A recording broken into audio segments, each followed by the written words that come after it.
स्वधर्ममपि चावेक्ष्य न विकम्पितुमर्हसि धर्म्याद्धियुद्धात् श्रेयोऽन्यत् क्षत्रियस्य न विद्यते।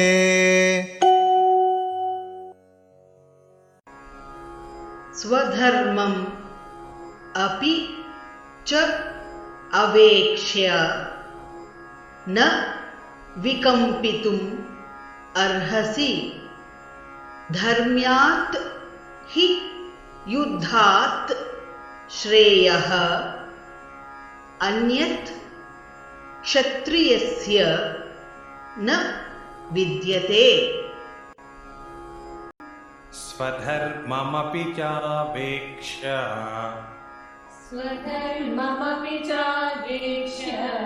न विकम्पितुमर्हसि धर्म्याद्धियुद्धात् श्रेयोऽन्यत्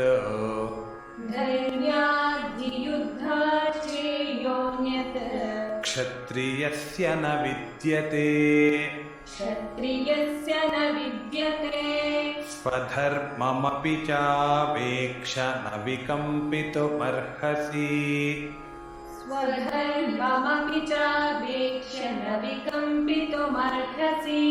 धर्म्याद्धियुद्धात् श्रेयोऽन्यत् क्षत्रियस्य न विद्यते।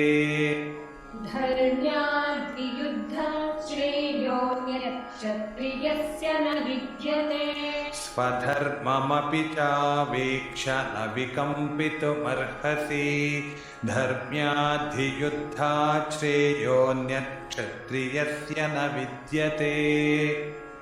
स्वधर्ममपि चावेक्ष्य न विकम्पितुमर्हसि धर्म्याद्धियुद्धात् श्रेयोऽन्यत् क्षत्रियस्य न विद्यते।